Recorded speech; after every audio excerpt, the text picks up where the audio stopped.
महोदय जी, मुख्य अतिथि जी, ममता में विशिष्ट अतिथिगण, कॉलेज की प्राचार्य, प्रबंध तंत्र के भी अगर कुछ मेंबर्स हों, आदरणीय शुभम संस्था के अध्यक्ष महोदय जी, सचिव, कार्यक्रम आयोजक, सभी उपस्थित गण, मेरे साथ शिक्षण करके आई हुई अध्यापिकाएं, अध्यापकगण, प्यारे बच्चों, पत्रकार बंधु और कोई भी है सभी उपस्थित होगा बहुत बहुत अभिनंदन करती हूँ, स्वागत करती हूँ। और मुझे यहाँ पर इस कॉलेज में सबसे अच्छी चीज लगी कि इतने छोटी जगह में भी कॉलेज की जो बिल्डिंग है, प्रबंध तंत्र ने, जो समिति के जो सदस्य हैं, बहुत अच्छी तरीके से, बड़े तरीके से बनाई है। प्रोग्राम करते हुए यहाँ हर्ष का अनुभव हो रहा है कि इतनी छोटी जगह में इतनी साफ सफाई से अच्छी तरीके से कॉलेज को बनाया गया है। मुझे कई बार यहाँ इन्विटेशन मिला, लेकिन मैं किसी कारणवश या अपनी परिस्थितियांवश यहाँ नहीं आ सकी। आज आकर मुझे बहुत अच्छा लग रहा है कि मैं ऐसे समय में, तभी मैं मेरठ से समय निकालकर, जबकि आज मेरे पास कई कार्यक्रम ऑलरेडी थे, मैंने कहा नहीं, चाहे मुझे 1 घंटे के लिए जाना हो, मैं अपनी उपस्थिति जरूर दर्ज कराऊंगी।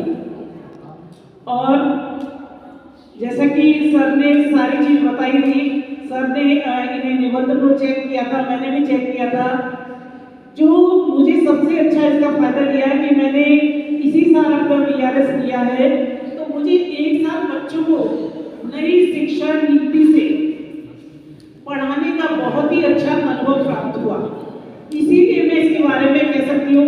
अभी मैं ये तो नहीं कहूँगी कि शिक्षा नीति कितनी सक्सेसफुल रहेगी, ये तो आगे आने वाला समय बताएगा कि कितनी सक्सेसफुल है। लेकिन इसमें जो मेजर सब्जेक्ट्स, माइनर सब्जेक्ट्स, को करिकुलर और स्किल डेवलपमेंट कोर्स, अब मैं एक एक चीज को ये नहीं बताऊंगी कि इसमें कितने क्रेडिट का आपका मेजर है या माइनर है या को करिकुलर है, स्किल डेवलपमेंट है।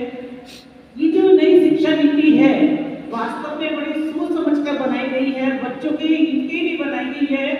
क्यों? क्योंकि पहली जो हमारी शिक्षा नीति थी वो पूरी तरह से सक्सेसफुल नहीं हुई। हमारी जो शिक्षा का जो मेन उद्देश्य है वो है कि बच्चों को कम से कम इतना बना देना कि वो अपने पैरों पर खड़े हो जाएं, अपनी आजीविका का पालन कर सकें। लेकिन ये नहीं है, जो पुरानी शिक्षा नीति थी कई जगह बहुत पूरी तरह से मैं कहूँ फ्लॉप हुई या फेल हुई।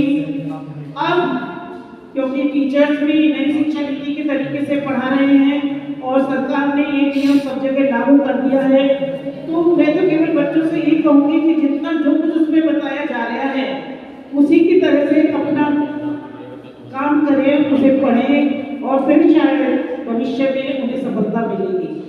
लेकिन क्योंकि आज का टॉपिक ये नहीं है कि मैं नई शिक्षा नीति के बारे में बताऊं, ये तो क्योंकि लॉटरी के द्वारा चुनाव हुआ था और इस पर लिखने के लिए बच्चों से कहा गया था।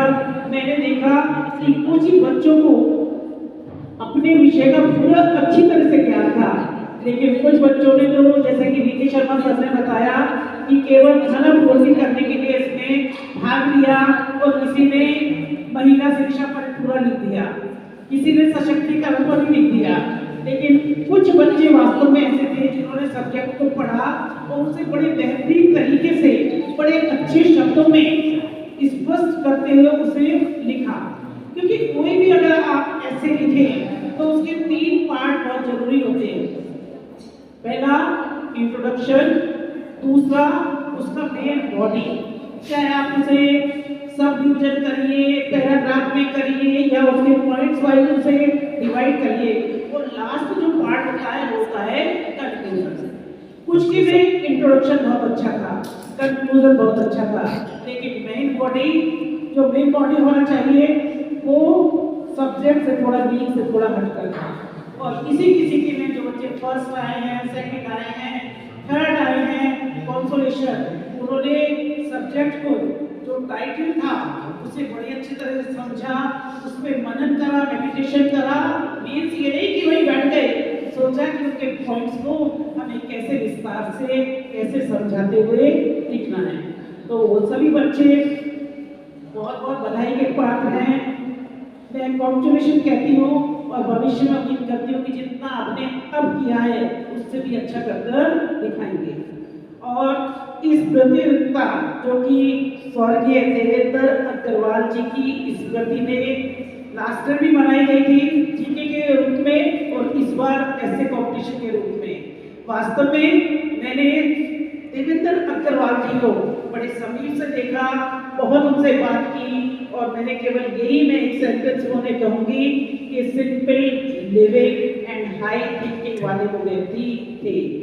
अपने कार्य में बड़े सक्षम, बड़े गंभीर रहने वाले, टू द पॉइंट बात करने वाले। लेकिन मैंने जितनी बार भी उनसे मिली केवल यही पाया कि अपने कर्तव्य में पूरी तरह से दृढ़ थे।